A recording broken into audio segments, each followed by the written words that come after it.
Vodafone idea company ಮುಚ್ಚೋಗ್ತಾ ಇದೆಯಾ?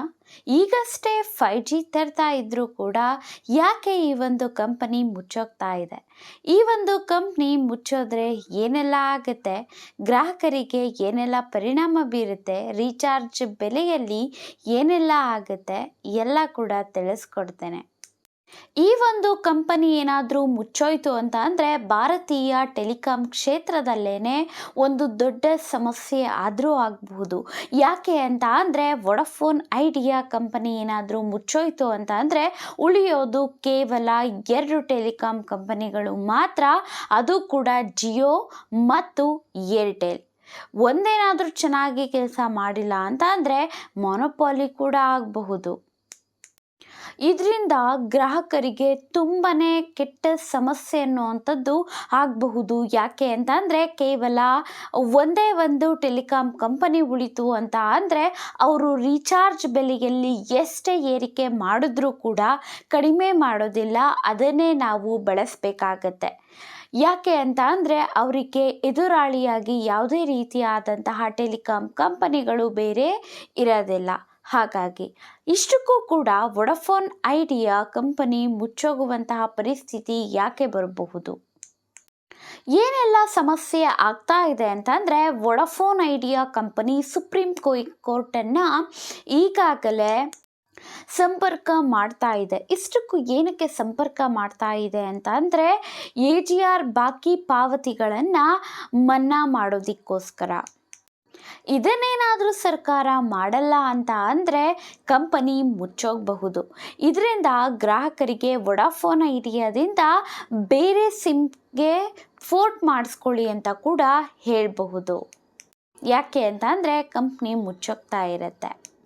ಇದೇ ರೀತಿಯಾಗಿ ಬೇರೆ ಬೇರೆ ಕಂಪನಿಗಳಿಗೂ ಕೂಡ ಆಗಿದ್ವು. ಏರ್ಸೆಲ್ ಆಗಿರಲಿ, ಟಾಟಾ ಡೊಕೊಮೊ ಆಗಿರಲಿ, ಈ ರೀತಿಯಾಗಿಯೇ ಆಗಿಬಿಟ್ಟು ಅವು ಭಾರತದಲ್ಲಿ ಸರ್ವೈವ್ ಮಾಡೋದಕ್ಕೆ ಆಗೋದೇ ಇಲ್ಲ, ಆಗೇ ಇಲ್ಲ. ಇಷ್ಟಕ್ಕೂ ವೊಡಾಫೋನ್ ಐಡಿಯಾ ಕಂಪನಿ ಬಾಕಿ ಉಳಿಸ್ಕೊಂಡಿರುವಂತಹ ಮೊತ್ತ ಎಷ್ಟು ಅಂದರೆ 3,000 ಕೋಟಿ ರೂಪಾಯಿ. ಇದು ದೊಡ್ಡ ಮೊತ್ತ ಅಂತಲೇ ಹೇಳಬಹುದು. ಇದನ್ನು ಮನ್ನಾ ಮಾಡಿಸೋದಕ್ಕೇ ಹೊರಟಿರುವಂಥದ್ದು. ಸರ್ಕಾರ ಏನಾದರೂ ಇದನ್ನು ಮನ್ನಾ ಮಾಡಿದ್ರೆ ಕಂಪನಿ ಉಳಿಯುತ್ತೆ, ಮನ್ನಾ ಮಾಡಿಲ್ಲ ಅಂದರೆ ಕಂಪನಿ ಮುಚ್ಚೋಗುತ್ತೆ.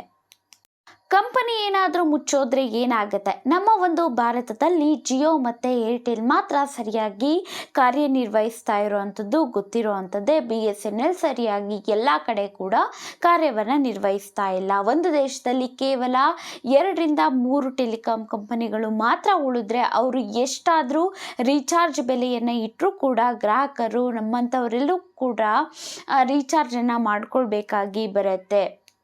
ಈಗ 5G ಏನು ಕೊಡ್ತಾ ಇದ್ದಾರೆ ಅಲ್ವಾ, ಅದನ್ನು ಪ್ರಮೋಷ್ನಲ್ ರೇಟ್ ಒಳಗಡೆ ಮಾತ್ರ ಕಡಿಮೆಯಲ್ಲಿ ಕೊಡ್ತಾ ಇರೋವಂಥದ್ದು. ಮುಂದೆ ಅದು ಕೂಡ ಜಾಸ್ತಿ ಆಗುತ್ತೆ. ಈ ರೀತಿಯಾಗಿ ತುಂಬಾ ಕಡಿಮೆ ಟೆಲಿಕಾಂ ಕಂಪನಿಗಳು ಇದ್ವು ಅಂತ ಅಂದರೆ ಕೇವಲ 2 ಕಂಪನಿಗಳು ಇತ್ತು ಅಂತ ಅಂದರೆ ಒಂದು ಚೆನ್ನಾಗಿಲ್ಲ ಅಂತಂದರೆ ಒಂದು ಕಂಪ್ನಿ ಮಾತ್ರ ಉಳಿಯುತ್ತೆ. ಆವಾಗ ಅದು ಎಷ್ಟು ಜಾಸ್ತಿ ಮಾಡಿದ್ರೂ ಕೂಡ ನಾವು ಅದನ್ನು ರೀಚಾರ್ಜ್ ಮಾಡಿಸ್ಕೊಳ್ಬೇಕಾಗತ್ತೆ. ತುಂಬಾ ಹೊರೆ ಬೀಳುತ್ತೆ ಅಂತ ಹೇಳಬಹುದು. ಯಾವುದೇ ರೀತಿ ಸ್ಪರ್ಧೆ ಇಲ್ಲ ಅಂತ ಅಂದರೆ ಕಂಪನಿಗಳು ಯಾವೆಲ್ಲ ಉಳಿದಿರ್ತವೆ ಅವು ತಮ್ಮಷ್ಟಕ್ಕೆ ತಾವೇ ರೀಚಾರ್ಜ್ ಬೆಲೆಗಳನ್ನು ನಿಗದಿ ಮಾಡ್ಕೊಳ್ತಾವೆ. ಇಂಟರ್ನೆಟ್ ಅಂತೂ ಎಲ್ರಿಗೂ ಕೂಡ ಬೇಕು ಅನ್ನೋವಂಥದ್ದು ಗೊತ್ತು. ಎಜುಕೇಷನ್ಗೆ ಆಗಿರಲಿ, ಮನೋರಂಜನೆಯ ವಿಚಾರಕ್ಕೆ ಆಗಿರಲಿ, ಏನೇ ಒಂದು ಮಾಹಿತಿ ಪಡ್ಕೊಳ್ಬೇಕು ಅಂತ ಆಗಿರಲಿ, ಎಲ್ಲದಕ್ಕೂ ಕೂಡ ಇಂಟರ್ನೆಟ್ ಅವಶ್ಯಕತೆ ತುಂಬಾ ಇರುತ್ತೆ.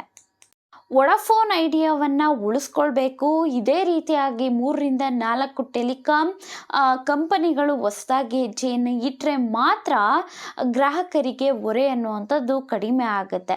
ಇಲ್ಲ ಅಂತ ಅಂದರೆ ತುಂಬಾ ಹೊರೆ ಬೀಳುತ್ತೆ ಅಂತ ಹೇಳಬಹುದು. ವಿಡಿಯೋ ಏನಾದರೂ ಉಪಯುಕ್ತ ಆಗಿತ್ತು ಅಂತ ಅಂದರೆ ದಯವಿಟ್ಟು ಸಬ್ಸ್ಕ್ರೈಬ್ ಮಾಡ್ಕೊಳ್ಳಿ ಮತ್ತು ಲೈಕ್ ಮಾಡಿ, ಸಪೋರ್ಟ್ ಮಾಡಿ.